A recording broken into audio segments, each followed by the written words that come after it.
Welcome back, everybody. So we all know it takes a lot of saving and careful planning to get ready for a one-week vacation. So imagine the work that goes into a 20-year holiday. That's right. Retirement is often called the ultimate vacation because it can last for decades, but it's important to plan well for it. So today we have local financial professional Tom Neumann from Drake & Associates joining us live with some tips on how we can get ready for this ultimate vacation. I love the phrasing that you're using here, Tom, because a lot of people think of retirement and they kind of dread it a little bit. It's a good thing. It is a good thing. You know, you've worked so hard for so long, you should actually enjoy it. But it can be emotionally, physically different.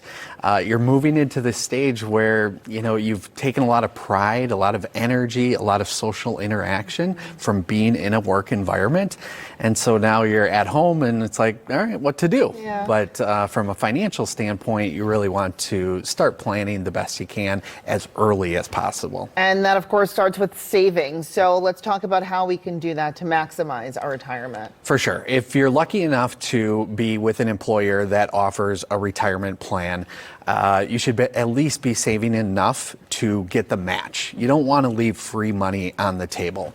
I do recommend, though, that you're saving closer to 10 to 15% of your paycheck every time you get paid so that you can feel more comfortable once you do hit retirement. That's a good marker. Exactly.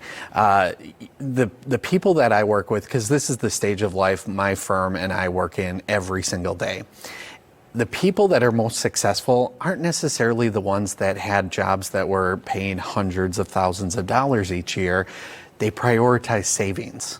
And those were the ones that created great plans and set themselves up for long-term success. Now, Tom, once you set aside that percentage, you know, in your paycheck, do you have any advice on investments? Yeah, I mean, ultimately it comes down to your risk tolerance, right? What you're comfortable with, and making sure that you sit down with a qualified financial advisor that can do that risk assessment and understand what your comfort level is. One of the biggest things that's underestimated when it comes to retirement is taxes. So we work with retirees. Oftentimes their biggest nest egg has been this bucket of money that they saved into their 401k, and all of it's pre-tax at this point. So later on down the road, when you start to utilize it, it becomes taxable. So there are some tax strategies like doing a Roth conversion where you convert it over to a Roth IRA that might be extremely helpful to save long-term on taxes. All right, that's a good strategy right there. When it comes to Social Security, how are we going to plan for that? You know, this is one area that often we get a lot of questions on. You know, what should I do? How early should I take it? Should I be waiting? No shoe fits every family or every individual the same. Got to really understand how it incorporates into your entire plan. This should be thought of as a bucket of money that you've been putting money into, and now you got to strategize on how to take it out. If you do take it as early as 62, you take a big haircut. If you continue to wait, it can grow by either 6 or 8% per year. So there might be a benefit to waiting, but there's also a tipping point. If you do wait, you're missing out on a lot of income that could be generated early in retirement. So the tipping point's about 12 years. So if you do wait till 70, which is the latest to turn on Social Security, you have to factor that. Are you going to live until at least 82 years old?